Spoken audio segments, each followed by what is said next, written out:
Captain Zethka stood before the massive communication array aboard the ship Harmony's Light. His crystalline body caught the soft blue glow of the control panels as he prepared to send the most important message in his species' history. The Velani Commonwealth was dying, and they had only one hope left. The bridge around him buzzed with quiet activity. His crew moved with the graceful efficiency of a people who had known peace for over 3,000 years. But peace would not save them now. The Karzik Dominion was coming, and with them came death for every living thing in their path. Sethka's 3 arms worked across the young controls as he began recording the transmission. His voice, melodious like wind, chimes in a gentle breeze, carried the weight of desperation that no Velani had ever felt before. Unknown species of the 3rd planet in the Sol system, he began. We are the Velani Commonwealth. We have traveled far to reach your world with this message. Our people are peaceful. We have never known war. We have never wanted to know war. But now war has found us, and we cannot fight it alone. He paused, gathering his thoughts. The images on the screens around him showed the devastation the Karzak had already caused. 14 civilizations had fallen to their hunger. 14 worlds stripped bare of all life. Their people either dead or worse, turned into living weapons for the Dominion's armies. The Karzak Dominion destroys everything in their path. They take worlds not just for resources, but for sport. They capture living beings and change them into soldiers for their armies. They have destroyed our outer colonies. Our defenses cannot stop them. In 6 months, maybe less, they will reach our home worlds. Meanwhile, 300 light years away, Admiral Jake Collins sat in his office at Luna Command, Earth's primary space defense station. The message had arrived through channels that shouldn't have existed. Alien contact protocols had been theoretical until 3 hours ago. Now he was staring at a holographic projection of something that looked like a walking crystal sculpture. Speaking perfect English and asking for military help, Collins had spent 30 years in Earth's defense forces. He had fought in the Mars Rebellion, commanded ships during the asteroid mining wars, and helped establish humanity's first permanent bases beyond the solar system. But nothing had prepared him for this. The alien continued its message. We have studied your species from a distance. Your history speaks of warriors, of people who fight when others cannot. We offer you our medical knowledge, our energy technologies, star maps to 1,000 worlds, all in exchange for your help. We do not ask you to die for us, only to teach us how to live. Collins rewound the message and watched it again. The creatures. Fear was obvious, even across the vast differences between their species. Its hands shook as it spoke. Its voice cracked when it mentioned the Karzak turning people into weapons. He forwarded the message to Earth immediately, then called his staff together. Within an hour, the message was playing in the office of President Lisa Grant. Grant sat with her cabinet around the long table in the Situation Room. The alien's face filled the main screen as his plea continued. We know your species has fought many wars. Perhaps this makes you think we are weak for asking for help. But we have seen what happens to those who stand alone against the Karzak. They die screaming, and then they rise again as servants of the Dominion. General Ben Murphy, head of Earth Defense Forces, leaned forward in his chair. Madam President, we need to verify this. Could be a trap, could be a test. Dr. Amy Watson, Earth's leading expert on possible alien life, shook her head. I've analyzed the transmission 3 times. The physics are real. The language patterns are consistent with a genuinely alien mind, and the fear is absolutely genuine. No human actor could fake the micro-expressions I'm seeing. What about their technology claims? Asked Secretary of Defense Lisa Taylor. If even half of what they're offering is real, it would advance human medicine by centuries and solve our energy crisis permanently, Watson replied. The alien's message continued. I am sending coordinates to a meeting place, a dead system between our territories. If you choose to help us, send a single ship. We will share what we know about the Karzak, about their weapons, about what we face. If you choose not to help, we understand. You owe us nothing. But please, if you have any mercy in your hearts, do not let the Karzak learn of your existence. They will come for you too, eventually. President Grant looked around the table. Opinions? Murphy spoke first. It's a risk, but if this Dominion is as dangerous as they claim, we might be next on their list anyway. Better to fight them there. Then here, the potential technological gains are enormous, added Dr. Watson. But more than that, if we can save an entire civilization ... Collins joined the meeting by video link from Luna Command. Madam President, I've reviewed our fleet capabilities. We could have a small diplomatic mission ready in 48 hours, or a full battle group in 2 weeks. What's your gut telling? You, Admiral? Grant asked. Collins was quiet for a moment. Ma'am, I've spent my whole career preparing to defend humanity from threats we couldn't imagine. Well, now we don't have to imagine them anymore. These Velani came to us because they heard we know how to fight. Maybe it's time to prove them right. The room fell silent as everyone considered the implications. First contact with an alien species, and they were asking humanity to go to war. Grant made her decision. Dr. Watson, I want a full analysis of everything in that transmission. General Murphy, prepare a response fleet. Admiral Collins, send a reply message. What should I tell them, Madam President? Grant stood and walked to the window, looking out at the lights of Earth below. Somewhere out there in the darkness between stars, an alien species was waiting for humanity's answer. They had come seeking warriors, having heard stories of what humans could do when pushed to fight. She turned back to the screen. Tell them. We're coming. Tell them to hold the line. 3 hours later, Admiral Collins stood before the communication array, much as Zethka had done days before. But where the alien had radiated desperate hope, Collins projected the quiet confidence of a predator that had just been given permission to hunt. Captain Zethka of the Velani Commonwealth, he began. This is Admiral Jake Collins of the Earth Defense Forces. We have received your message. We have considered your offer. Humanity accepts. He paused, thinking of the fleets already being prepared, the weapons being loaded, the soldiers saying goodbye to their families. We're coming. Hold the line. The message streaked across space at faster-than-light speeds, carrying with it humanity's first promise to an alien species. The Velani had asked for help. They were about to discover what happened when humanity decided to provide it. Captain Ryan Stone stood on the bridge of the UES Defiance as it dropped out of faster-than-light travel at the edge of the Velani space. Around him, 23 other human warships materialized from the void, their hulls dark against the stars. This was humanity's first diplomatic mission to an alien species, but it looked more like an invasion fleet. All ships report ready, Captain, said Commander Lisa Hayes from her position at the communications station. The Velani are broadcasting welcome messages on all frequencies. Stone nodded and looked at the tactical display. The Velani had given them coordinates to their capital system, a place called Haven. What he saw there made him shake his head in disbelief. Are those supposed to be defensive positions? Lieutenant Mark Davis, the ship's tactical officer, highlighted the Velani. Installations on the main screen. If you can call them that, sir. Those energy barriers wouldn't stop a civilian transport, much less a warship. The Velani defenses looked like soap bubbles made of light. Pretty, delicate, and completely useless against any serious attack. Stone had seen stronger shields on Earth's mining stations.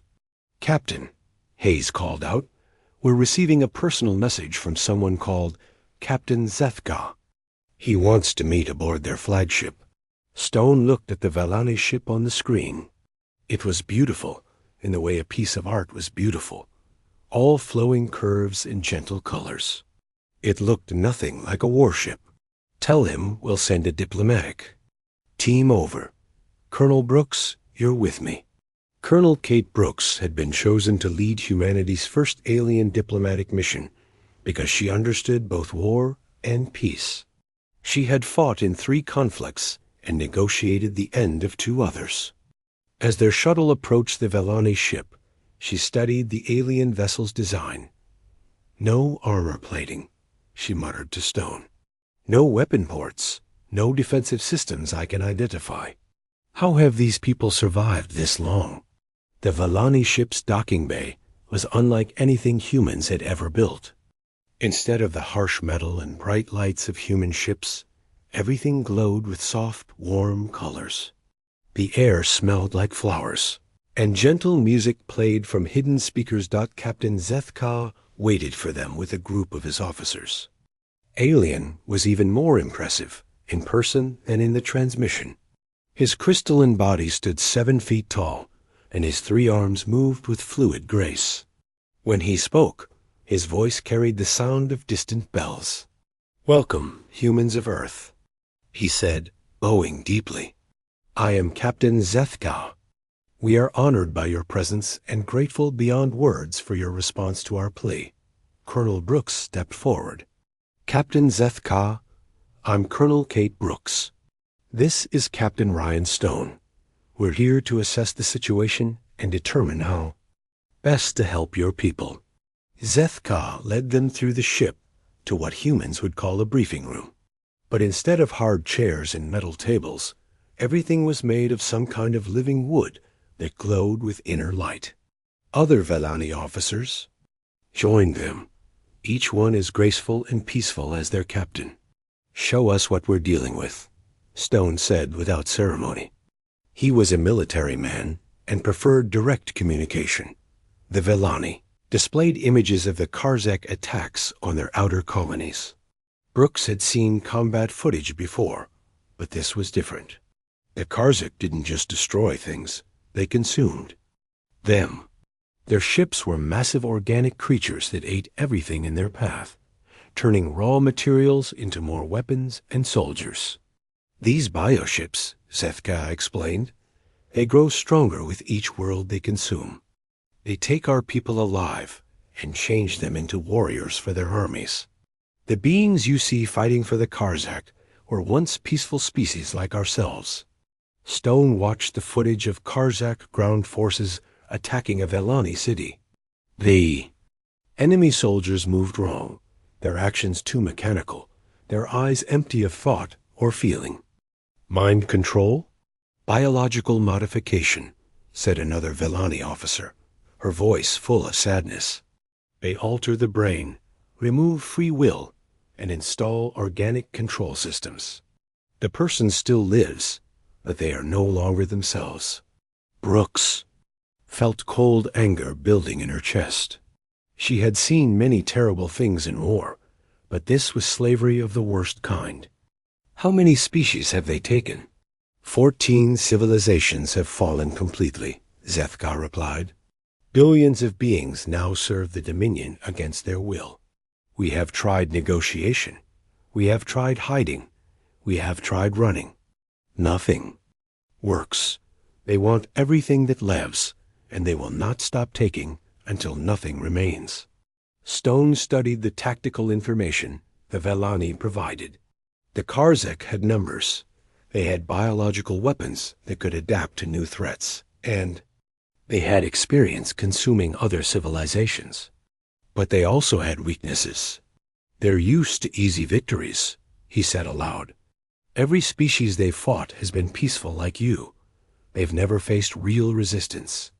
Major Nick Torres, who had come aboard with the diplomatic team, was examining the Valani defensive plans.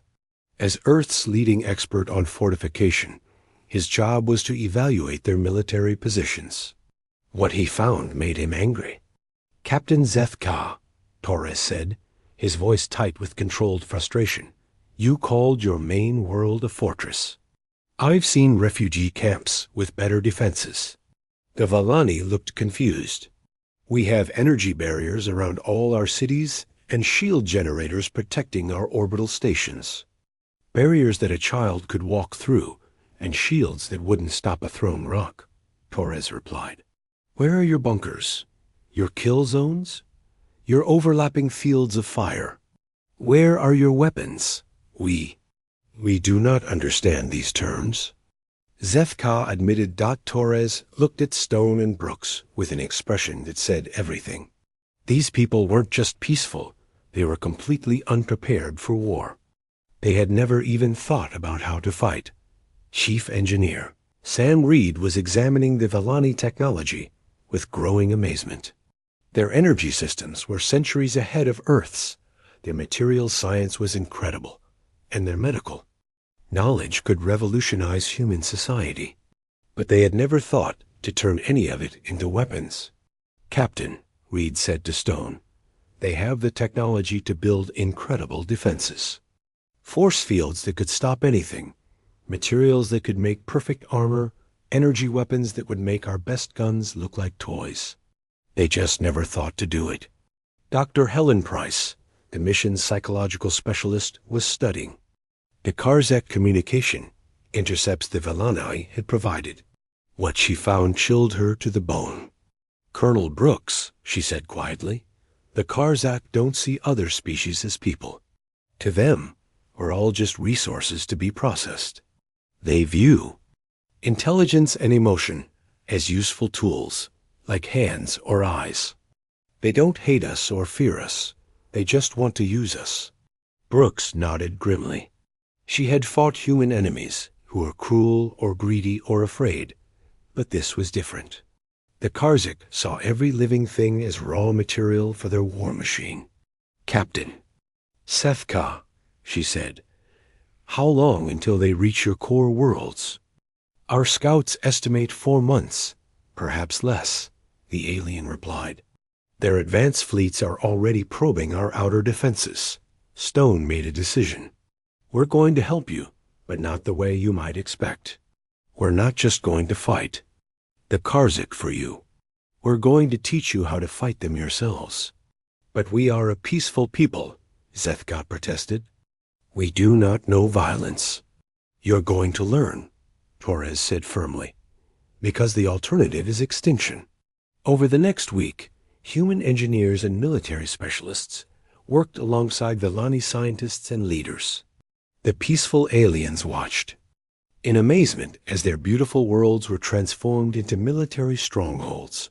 Gentle gardens became training grounds. Art galleries were converted into weapons factories. Concert halls became command centers. The Valani learned new words: tactics, strategy, logistics, warfare. They learned that peace was not the absence of violence, but the presence of those willing to fight for it. Captain Stone sent daily reports back to Earth. The Valani were good students, quick to learn and eager to protect their people. But they were still fundamentally peaceful beings, trying to become warriors in a matter of months. The last line of his final report was simple: send everything we have. We're going to need it.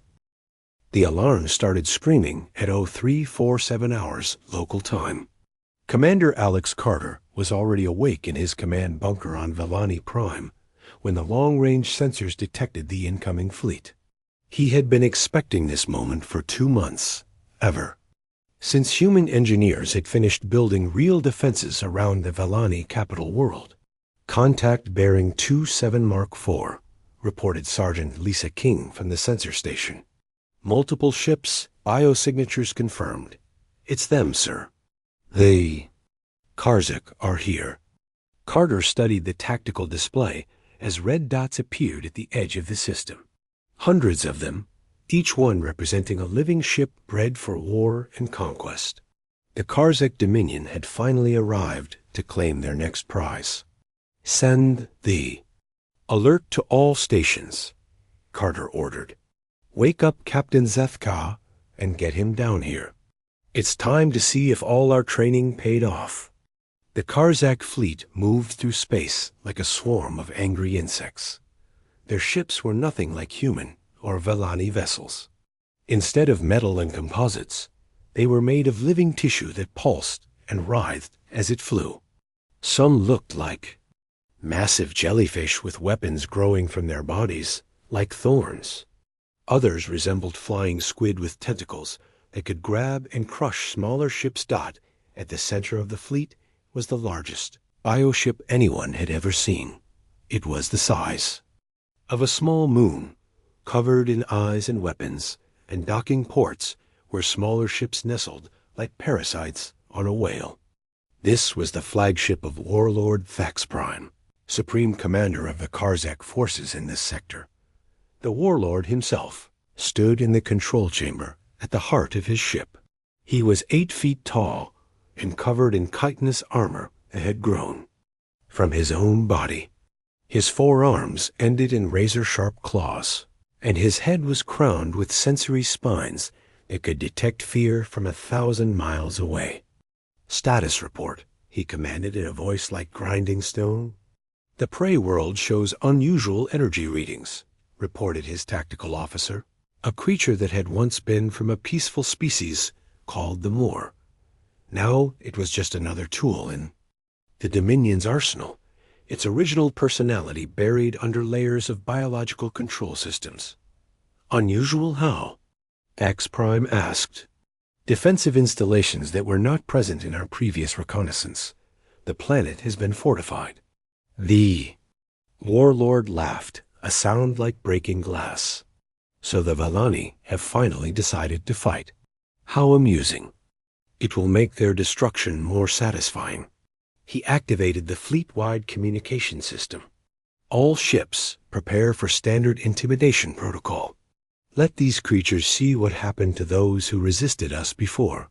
Back on Velani Prime, Carter watched as the Karzak fleet arranged itself for their traditional opening move. He had studied their tactics for months, learning everything he could from survivors of their previous attacks. "Here it comes," he told his staff.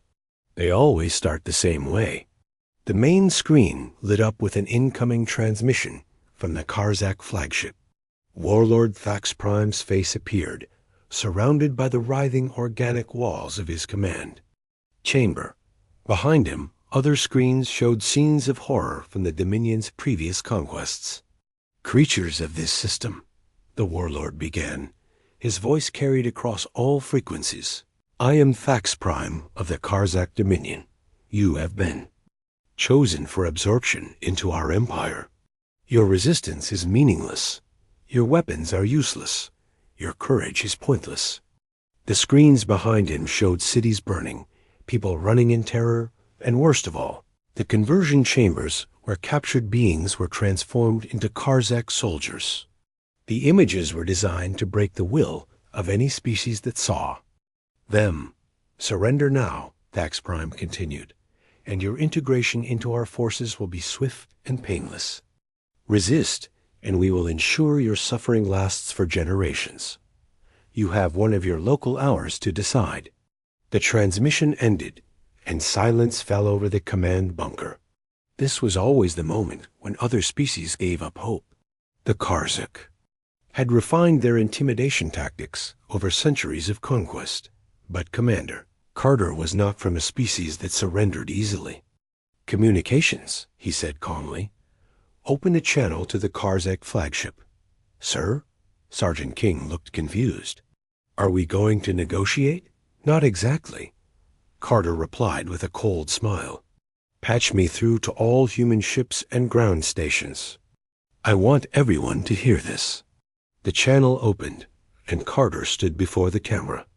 Behind him, the command center buzzed with activity as human and Velani officers prepared for battle.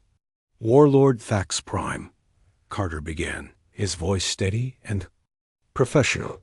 "This is Commander Alex Carter of the Earth Defense Forces. We received your message. We've reviewed your terms. Humanity declines." He paused for a moment, then continued. "Since you seem to enjoy showing videos of your past victories, we thought we'd share some of our own history with you." The transmission switched to a montage of human warfare throughout history. Ancient battles with swords and shields, medieval sieges, World War conflicts, space battles from the Mars Rebellion. All of it set to classical music that somehow made the violence even more chilling. The footage showed humans fighting in every environment imaginable. In frozen trenches, burning cities, the vacuum of space, and deep underground tunnels. It showed humans continuing to fight, even when outnumbered, outgunned, and facing certain death. You see, Warlord, Carter's voice continued over the images. Humans have been fighting since before we learned to make fire. We've fought each other. We fought nature. We fought anything that threatened what we cared about. You wanted to know what happens when you threaten our friends. The montage ended with footage of human ships arriving in Vellani space, soldiers training alien civilians, and engineers building fortifications. You're about to find out, Carter concluded. Lieutenant. Maya Johnson was already in her fighter when the Karzak responded to humanity's message. She commanded Dragon Squadron, 12 of Earth's most advanced space fighters, each one piloted by someone who had volunteered to fly into hell if necessary. All dragons. This is Dragon Leader, she broadcast to her squadron. Looks like they didn't appreciate our movie. Multiple contacts incoming, bearing 095.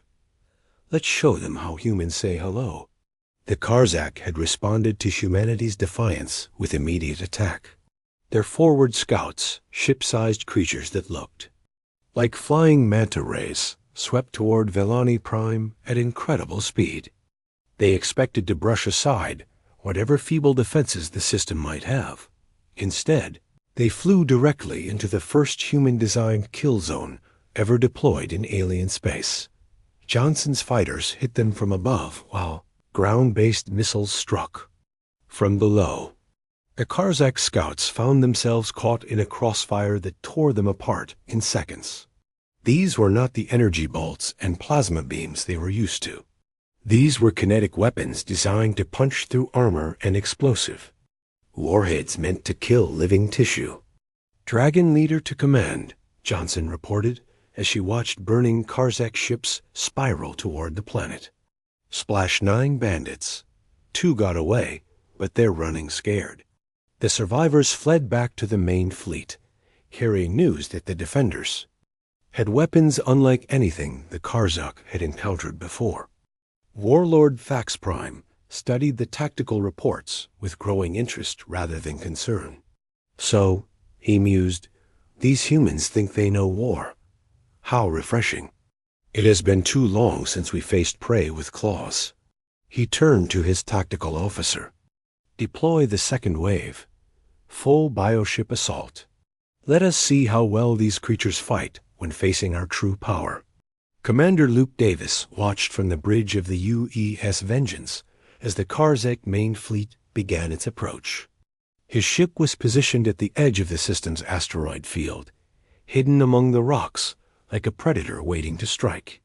Multiple contacts, bearing 220, reported his sensor officer. Count is ... Dear God, sir. There must be over 300 ships in that formation. Davis studied the approaching enemy. Each Karzak bioship was unique, grown rather than built, shaped by centuries of genetic manipulation and selective breeding. Some bristled with organic weapons that could regenerate damage. Others were covered in launching ports for smaller parasite fighters. Weapons hot, Davis ordered. Target the big ones first. Remember, these things are alive. Shoot to kill, not to disable. The space battle that followed would be studied by military historians for generations.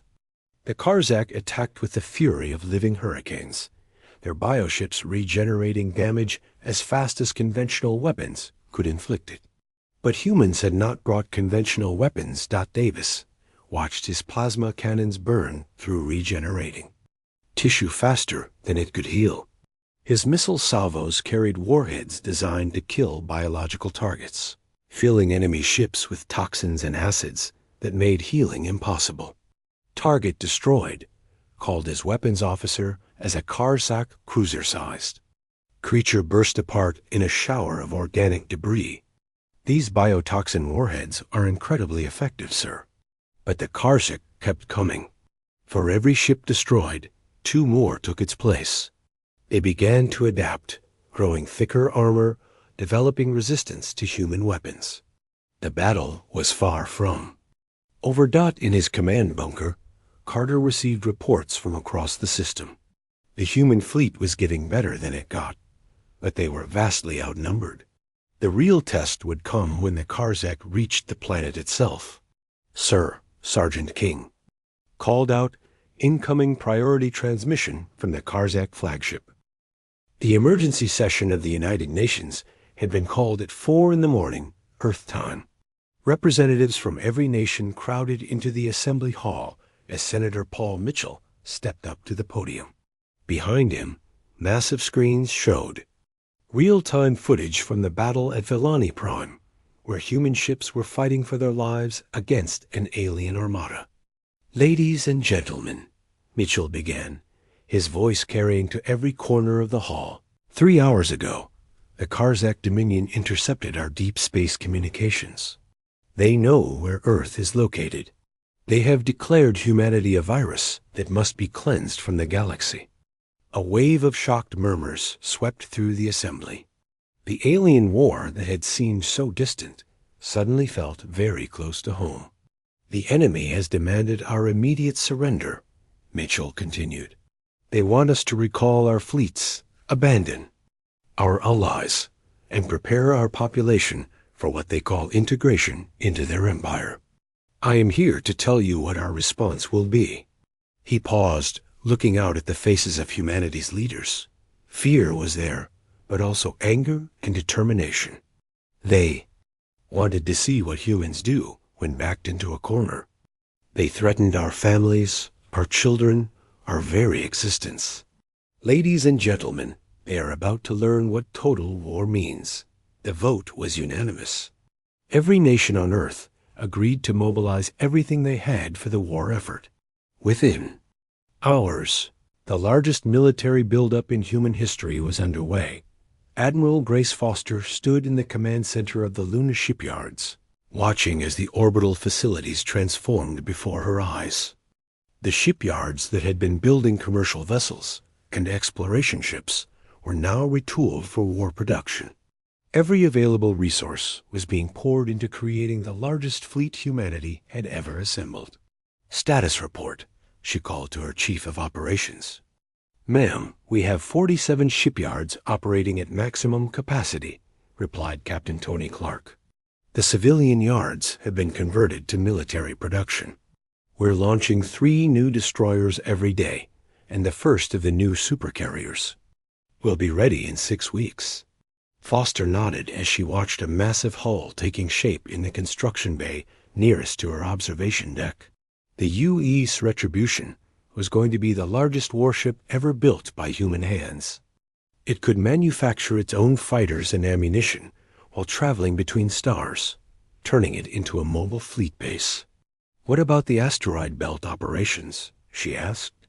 Chief Engineer Tony Clark reports they've turned Ceres into a massive weapons factory, Captain Clark replied. The mining ships are being converted to carry military supplies instead of ore. Every rock bigger than a house is being hollowed out and turned into a fortress or a shipyard. The scale of the mobilization was staggering. Factories that had made cars were now producing tanks. Plants that built computers were making targeting systems. Even schools had been converted to training centers where civilians learned to use weapons and military equipment. Dr. Ron Baker led the weapons development team at the Mars Research Station.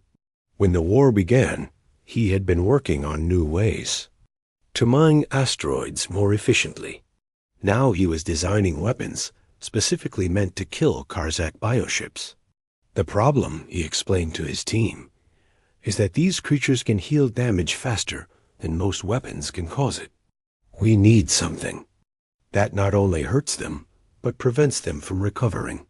His solution was elegantly brutal. The new plasma rounds burned hot enough to cauterize wounds as they made them, preventing tissue regeneration.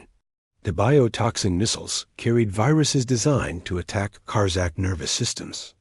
And the kinetic weapons hit with such force that they pulverized organic matter into dust. "We're not just building weapons," Baker told his assistant, Dr. Jane Ross. "We're building extinction tools. Everything we make is designed to kill things that are already hard to kill." The most disturbing development came from the Biological Warfare Division. Dr. Ross had studied the Karzak control systems that turned other species into slaves. She found a way to reverse the process, but it required weapons that attacked living nervous tissue. "The good news," she reported to Admiral Foster, "is that we can free beings who have been enslaved by the Karzak. The bad news is that our liberation weapons will be just as deadly to the enemy as they are helpful to their victims." Meanwhile, Captain Nina Bell was overseeing the final preparations aboard the UES Retribution. The supercarrier was the size of a small city, with manufacturing facilities, training centers, and enough firepower to destroy planets. It represented everything humanity had learned about building instruments of war. "Final systems check," she called to her crew. "We launch in 12 hours. The ship's manufacturing bays were already working at full capacity, producing fighters and ammunition for the fleet. The training decks echoed with the sounds of combat practice as human soldiers prepared for battles they had never imagined. But perhaps the most important work was happening in the civilian training centers scattered across Earth and its colonies. Sergeant Dan Price stood in front of a group of Valani refugees who had escaped the fighting and made their way to Earth. "I know this is hard," he told them as they struggled to hold the human weapons he was teaching them to use. "Your people have never known violence, but violence has found you anyway. The only choice now is to learn to fight back or watch everything you love get destroyed." The Valani students were awkward with the weapons at first. Their three-armed physiology made human guns difficult to handle, and their peaceful nature made them hesitate before shooting even at practice targets. But they were learning. "The Karzak see you as weak because you choose peace," Price continued. "But choosing peace when you could choose war takes more strength than they understand. Now you need to show them that peaceful people can become warriors when they have to." One of the Valani students, a young female named Kesla, raised her hand. "Sergeant Price, when this war is over, will we be able to return to being peaceful?" Price considered the question carefully. "I don't know," he admitted. "War changes people. It changed us. But maybe that's not always a bad thing.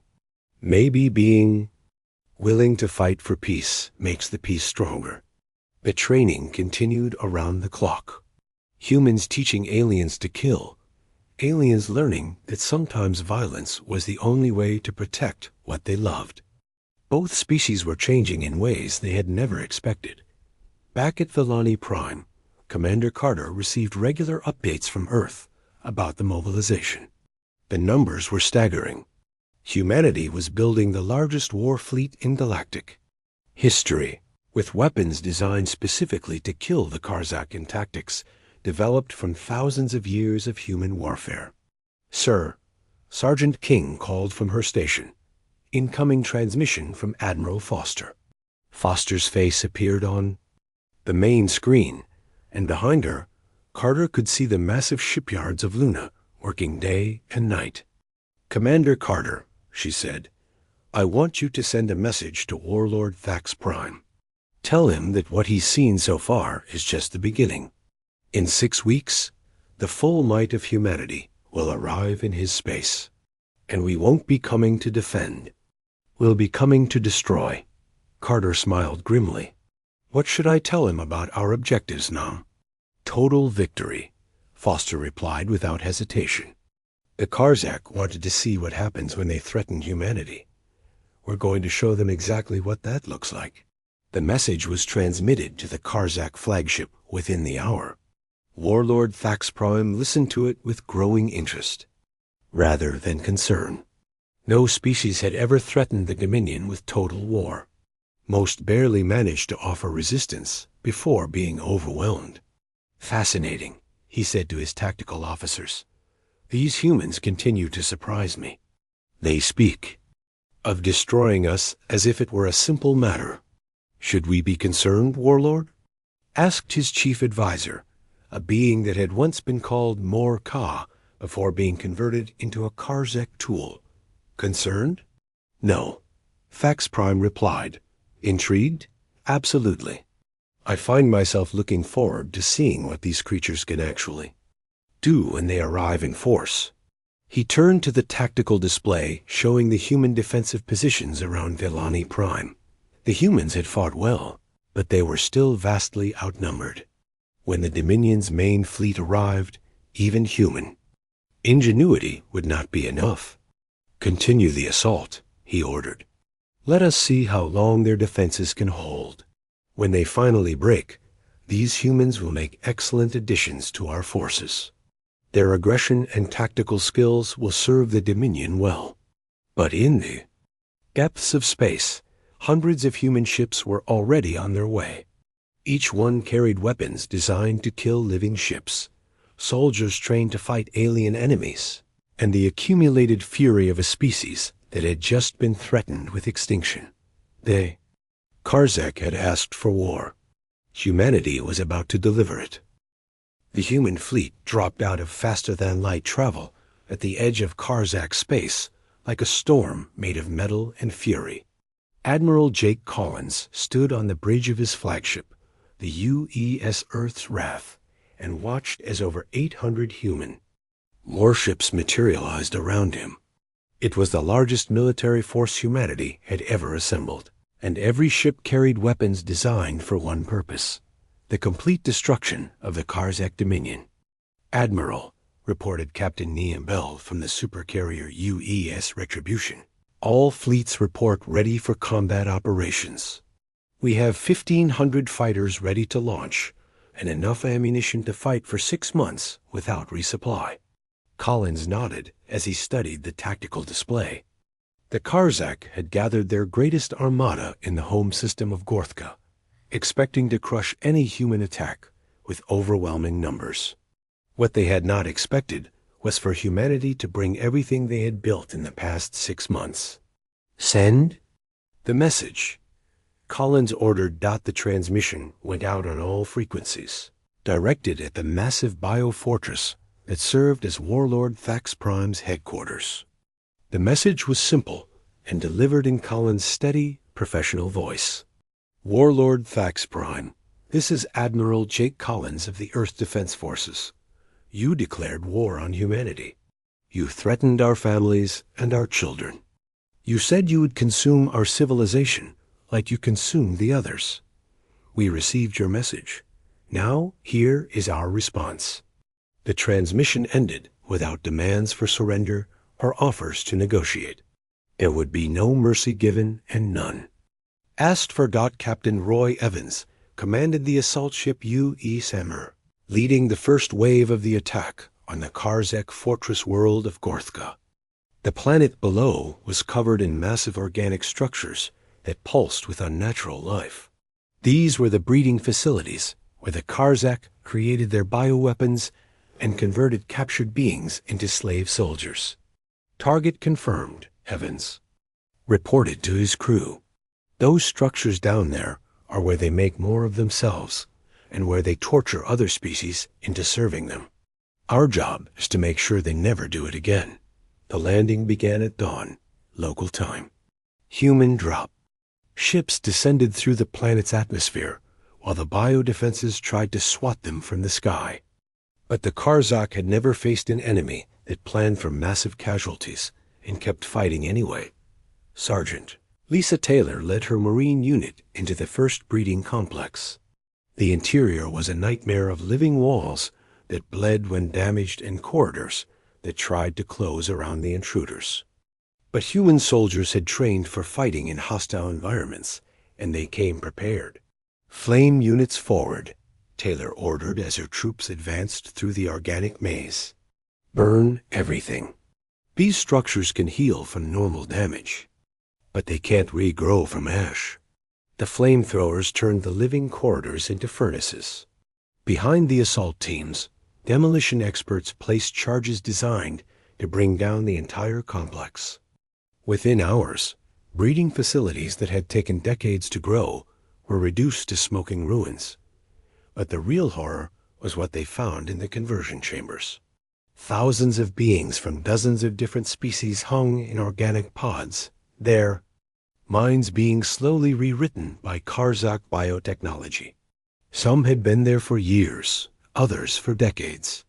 "My God," whispered Corporal Mike Davis as he looked at the rows of conversion pods. "How many people are in here?" "Too many," Taylor replied. Grimly, "Medical teams, get in here. We need to get these people out before the whole place comes down." The liberation of the conversion facilities became a race against time. Human medics worked alongside Villani doctors to free the prisoners while the demolition charges counted down. Many of the freed beings were too damaged to ever fully recover, but they were alive and free. Meanwhile, in space above the planet, the largest battle in galactic history was raging.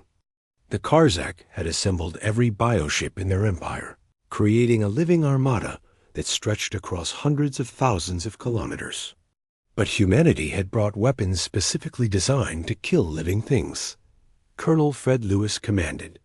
The strategy from his position aboard the command ship UE Sactitian. He watched as human forces attacked every Karzak position simultaneously, preventing them from coordinating their defenses or retreating to regroup. "The key," he explained, to his staff, "is that we don't fight them one at a time like other species did. We hit everything at once, everywhere, with maximum force. They can't adapt to our weapons if they're too busy dying to learn from their mistakes." The battle plan was working. Karzak bioships that had terrorized other species for centuries found themselves outgunned and outmaneuvered by human tactics. Every time they tried to group together for a coordinated attack, human forces would strike from an unexpected direction. Commander Eva King piloted the stealth ship UES Silent Death through the chaos of the battle, her mission to eliminate Karzak. Communication nodes. The bioships relied on a form of organic telepathy to coordinate their attacks, but that required living relay stations scattered throughout their fleet. "Target acquired," she reported as her ship approached another relay creature. "One more." Communication node going dark. Her weapons fired, and another piece of the Karzak network went silent. Across the battlefield, individual bioships began acting erratically as they lost contact with the collective consciousness that had guided them for so long. Dr. Jane Ross worked from her mobile laboratory aboard the medical ship UES Mercy, developing targeted biological weapons in real time. As human forces captured Karzak specimens, she analyzed their biology and created new toxins specifically designed to kill them. "Their immune systems are incredibly advanced," she reported to Admiral Collins, "but they've never encountered Earth-based pathogens. I can create biological weapons that will kill them faster than they can adapt." The liberation weapons she had developed were even more effective than expected. Beings that had been enslaved by the Karzak for years suddenly found their minds clear and free. Many of them immediately joined the human forces, sharing information about Karzak weaknesses and secret bases. The tide of battle turned completely when former Karzak slaves began rebelling across the empire. Species that had been conquered decades ago suddenly remembered who they used to be and turned their weapons against their former masters. "Admiral," reported Captain Bell from the Retribution, "we're receiving surrender signals from multiple Karzak positions. It looks like their slave species are breaking free and taking control of their ships." Collins watched the tactical display as red enemy markers turned green across the entire battlefield. The Karzak Empire was collapsing. From within, as every species they had enslaved chose freedom over servitude. But Warlord Thax Prime was not finished. His personal bioship, the massive creature called Death's Harvest, broke free from the main battle and headed directly for the human fleet. The warlord had decided that if his empire was going to fall, he would at least destroy the species responsible. All ships. Collins broadcast to his fleet, priority target approaching. That's their leader, and he's not giving up without a fight. The Death's Harvest was the size of a small moon and covered in weapons that had been grown rather than built. It had survived 1,000 battles and consumed the life force of entire planets. But it had never faced 800 human warships. Working together, the battle for the Karzak flagship lasted for hours. The massive bioship could regenerate damage faster than any single human vessel could inflict it. But it could not heal fast enough to survive the concentrated fire of an A. Entire fleet. Major Chris Lee led the final boarding assault on the Death's Harvest. His team fought their way through corridors that tried to digest them alive, past weapons that fired living ammunition, toward the control center where Warlord Thax Prime waited. "You cannot win," the Warlord said as Lee's team broke into his. "Command chamber. I have conquered 100 worlds. I have consumed entire civilizations. What are you compared to that?" "We're the species that says no," Lee replied, and opened fire. The death of Warlord Thax Prime marked the end of the Karzak Dominion. Across the galaxy, the remaining bioships either surrendered or were destroyed by the species they had once enslaved. The empire that had seemed unstoppable for centuries was gone in a matter of days. Collins received surrender messages from every remaining Karzak position. The war was over, but the aftermath would take years to sort out. Billions of beings needed to be freed from Karzak control. Entire species needed to rebuild their civilizations, and someone had to decide what to do with the surviving Karzak. "Admiral," Captain Dell called from her position, "we're receiving a message from Earth. President Grant wants to know our status." Collins looked out at the burning remains of the Karzak fleet and the freedom celebrations happening on ships across the galaxy. "Tell her the job is done," he said. "The Karzak Dominion no longer exists.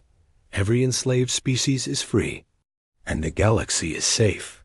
The message that went back to Earth was simple. Mission accomplished. Coming home. 6 months after the final battle, Admiral Jake Collins stood in what had once been the throne room of Warlord Thax Prime. The massive organic chamber had been converted into a coordination center for the largest humanitarian operation in galactic history. Where instruments of torture had once hung from the living walls, now screens showed the progress of liberation efforts across hundreds of worlds. "Status report," Collins said to his staff as they gathered for the morning briefing. Captain Nina Bell consulted her datapad. "We've successfully freed over 4 billion beings from Karzak control systems. The medical teams report that 80% of them will make full recoveries within the next year. The remaining 20% have suffered too much damage for complete healing, but they're alive and aware." The liberation process had been more complex than anyone expected. The Karzak had not simply controlled their slaves, they had rewritten their biology. Human doctors working with freed alien scientists had to develop new medical procedures. For each species, learning how to undo centuries of biological modification. Dr. Jane Ross had led most of that work from her mobile laboratory, which was now permanently stationed at the former Karzak capital. "The hardest part," she explained to Collins, "was figuring out which changes were forced on them and which were natural evolution. Some species had been enslaved for so long that they forgot what they originally looked like." The freed species presented another challenge. Many of them had been slaves for generations and had no memory of how to govern themselves. Others came from civilizations that had been completely destroyed, leaving them without homes to return to. Captain Roy Evans had been placed in charge of resettlement operations. His job was to help former slaves find new homes and rebuild their societies. The work was slow and sometimes heartbreaking. "We found a group of Kelani yesterday," he reported to Collins. "Their homeworld was strip-mined 300 years ago.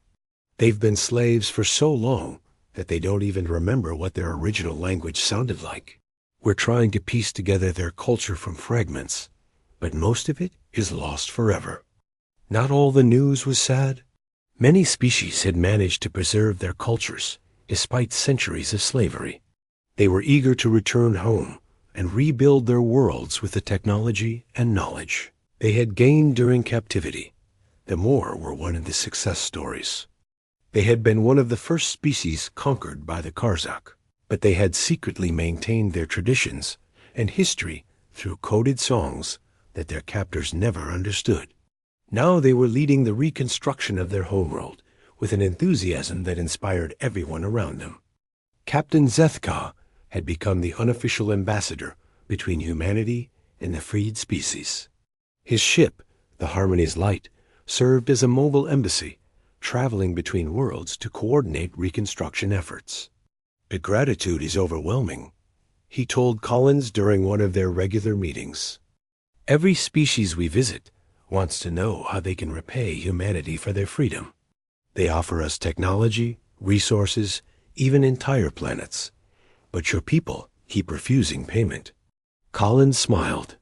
"We didn't come here for profit, Captain. We came because you asked for help, and because what the Karzak were doing was wrong. The knowledge that people are free is payment enough. But the most difficult challenge was deciding what to do with the surviving Karzak. About 1 million of them had surrendered when their empire collapsed, and they now lived on a heavily monitored world called New Sanctuary. They had been stripped of their biological weapons and forced to undergo medical treatment that removed their ability to control other beings. The decision about their fate had sparked debate across the galaxy. Many of the freed species wanted revenge for centuries of suffering. Others argued for mercy, saying that the Karzak were as much victims of their own biology as anyone else. Colonel Fred Lewis had been appointed governor of New Sanctuary. His job was to oversee the rehabilitation program that would hopefully turn the former conquerors into productive members of galactic society. "It's not easy," he admitted to Collins during a visit to the Karzak reservation. "These people spent their entire existence believing that consuming other species was natural and right. Teaching them to see other beings as equals instead of resources takes time." Some Karzak had adapted well to their new circumstances. They worked in the colony's farms and workshops, learning to create instead of destroy. Others struggled with depression and confusion, unable to understand a world where they were not masters of everything around them. The most remarkable change was in the children. Young Karzak who had been raised without the biological modifications that made their elders into predators showed a capacity for empathy and cooperation that surprised everyone. They played with children from other species and showed no signs of the aggressive behavior that had defined their people for millennia. Meanwhile, humanity had taken on a new role in galactic politics. President Lisa Grant had established the Galactic Protection Council, with Earth as its headquarters. The organization's mission was simple: prevent any species from ever again enslaving or destroying another. The Council's first major decision was about membership. Any species could join if they agreed to 3 basic principles: no slavery, no genocide, and no unprovoked aggression. Most civilizations signed up immediately, grateful for the protection that humanity's military power provided. But the Council was not just about military force. Human engineers and scientists worked alongside alien experts to develop new technologies and share knowledge freely between species. The medical advances from treating Karzak victims had led to breakthroughs that benefited everyone. Admiral Grace Foster now head of the Council's military forces, oversaw the transformation of humanity's war fleet into a peacekeeping force. Most of the weapons designed specifically to kill Karzak bioships were dismantled, but enough remained to deter any future aggressors. "We learned something important during this war," she explained to the Council Assembly. "Peace isn't the absence of the ability to fight. Peace is what happens when those who can fight choose to protect those who cannot." The lessons of the war had changed both humanity and their alien allies. The Valani, once completely peaceful, now maintained defensive forces trained by human instructors. They had learned that sometimes the willingness to fight was necessary to preserve peace. Other species had undergone similar transformations. Former slaves who had been forced to serve as soldiers retained their military training but used it to protect their rebuilt societies. The galaxy was more militarized than before, but it was also safer. Captain Ryan Stone, now commander of the Young. Exploration ship U-East Discovery led missions to contact species that had hidden from the Karzak for centuries. Many civilizations had survived by retreating to remote systems or underground colonies. Now they were emerging to join the galactic community. "Every week we find another group of survivors," Stone reported to Collins. "Entire civilizations that spent centuries hiding in asteroid belts or on the dark sides of moons. They're all eager to rejoin the galaxy now that the Karzak threat is gone." The most touching discoveries were the time capsules and hidden archives that various species had created to preserve their cultures in case of extinction. Libraries buried on dead worlds, art collections hidden in space stations, entire museums concealed in artificial asteroids. The galaxy's cultural heritage, thought lost forever, was gradually being recovered. 2 years after the war ended, Collins returned to Valani Prime for a special ceremony. The planet had been rebuilt and was more beautiful than ever, with cities. That combined Valani artistic sensibility with human engineering practicality. Captain Zethka met him at the spaceport, and together they walked through the memorial garden that had been created to honor all the species that had suffered under Karzak rule. At the center of the garden stood a simple monument with words written in hundreds of languages. "Never again." "Do you think we succeeded?" Zethka asked as they stood before the monument. Collins looked around at the bustling city, where humans and aliens worked together, where children from dozens of species played in the parks, where former enemies had become friends. "The galaxy is safe," he said. "People are free. Children can grow up without fear. I'd say we succeeded." But the real measure of success was not in the monuments or the treaties or the political structures they had built. It was in the playgrounds, where Valani children taught human children their ancient games, while human children taught their alien friends games, like tag and hide and seek. The games had evolved, becoming more complex and interesting with input from dozens of different species. But at their heart, they were still about joy and friendship, and the simple pleasure of playing together without fear. Dr. Amy Watson, now head of the Galactic Cultural Exchange Program, made a note in her final report. "The war changed us all, but perhaps the most important change is this. We learned that the best way to preserve peace is to give everyone something worth protecting." The galaxy was indeed at peace, but it was not the fragile peace of those too weak to fight. It was the strong peace of those who could fight, but chose instead to build, to heal, to protect, and to play together under the light of distant stars.